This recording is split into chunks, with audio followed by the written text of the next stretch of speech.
silent. હવે મિત્રો પૂર્ણ ભવિષ્યકાળના નકારાત્મક વાક્યો જોઈએ તો જો કેવી રીતે થાય છે મિત્રો. I will have not reached at Bombay tomorrow this time. I will have not reached at Bombay tomorrow this time. હું કાલે આ સમયે બોમ્બે પહોંચી ગયો નહીં હોઉં. હું કાલે આ સમયે બોમ્બે પહોંચી ગયો નહીં હોઉં. I will have not reached at Bombay tomorrow this time. હું કાલે આ સમયે બોમ્બે પહોંચી ગયો નહીં હોઉં. હું કાલે આ સમયે બોમ્બે પહોંચી ગયો નહીં હોઉં. આવું વાક્ય થશે મિત્રો. આગળ જોઈએ. We will have not left at Bombay tomorrow this time. We will have not left at Bombay tomorrow this time. અમે કાલે આ સમયે બોમ્બેથી નીકળ્યા નહીં હોય. અમે કાલે આ સમયે બોમ્બેથી રવાના થયા નહીં હોય. અમે કાલે આ સમયે બોમ્બેથી નીકળ્યા નહીં હોય. We will have not left at Bombay tomorrow this time. અમે ગઈકાલે આ સમયે બોમ્બેથી નીકળ્યા નહીં હોઈએ. હવે યુ જોઈએ. You will have not left at Ahmedabad tomorrow this time. તમે કાલે આ સમયે અમદાવાદથી નીકળ્યા નહીં હો. તમે કાલે આ સમયે અમદાવાદથી નીકળ્યા નહીં હો. You will have not left at Ahmedabad tomorrow this time. આવું થશે. તેનું જોઈએ. They will have not paid money right now. They will have not paid money right now. તેઓએ અત્યારે પૈસા ચૂકવ્યા નહીં હોય. They will have not paid money right now. તેઓ અત્યારે પૈસા ચૂકવ્યા નહીં હોય. He જોઈએ. He will have not done a lesson tomorrow. તેણે આવતીકાલે લેસન કર્યું નહીં હોય. He will have not done a lesson tomorrow. તેણે આવતીકાલે લેસન કર્યું નહીં હોય. સી જોઈએ. She will have not done a lesson tomorrow. તેણે આવતીકાલે લેસન કર્યું નહીં હોય. અહીંયા નામ લખી નાખીએ. Hrithik will have not done a lesson tomorrow. રિતિકે કાલે લેસન કર્યું નહીં હોય.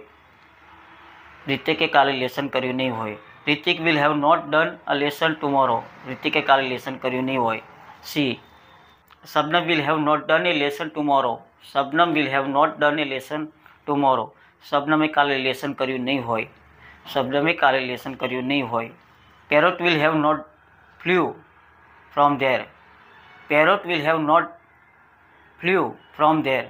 પોપટો ત્યાંથી ઉડી ગયા નહીં હોય. Parrots will have not flew from there. પોપટો ત્યાંથી ઉડી ગયા નહીં હોય. તો આ રીતે નકાર વાક્યો એના ફ્યુચર પરફેક્ટ ટેન્સના નેગેટિવ સેન્ટેન્સ. હવે મિત્રો પરફેક્ટ ફ્યુચર ટેન્સના પ્રશ્નાર્થ વાક્યો ઇન્ટ્રોગેટિવ સેન્ટેન્સ વિલ પહેલાં આવી જશે. આપણે વાત કરી હતી કે હેલ્પિંગ વર્બ પહેલાં આવી જાય પછી સબ્જેક્ટ આવશે એટલે પ્રશ્નાર્થ વાક્ય બનશે. તો અહીંયા વિલ આપણે પહેલું મૂકી દીધું છે અને પ્રશ્નાર્થ વાક્ય બનાવ્યું છે. તો કેવું થશે? Will I have reached at Bombay tomorrow this time. શું હું કાલે આ સમયે બોમ્બે પહોંચી ગયો હોઈશ? Will I have reached at Bombay tomorrow this time? શું હું કાલે આ સમયે બોમ્બે પહોંચી ગયો હોઈશ? અહીંયા વી જોઈએ. We will have left at Bombay tomorrow this time. શું અમે કાલે આ સમયે બોમ્બેથી નીકળી ગયા હોઈશું? Will we have left at Bombay tomorrow this time? શું અમે કાલે આ સમયે બોમ્બેથી નીકળી ગયા હશું? પાછળ પ્રશ્નાર્થ છે. યુનું જોઈએ.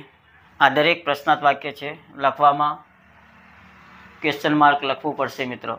બોલવામાં ચાલશે, લચકથી બોલવામાં આવશે. તે જોઈએ.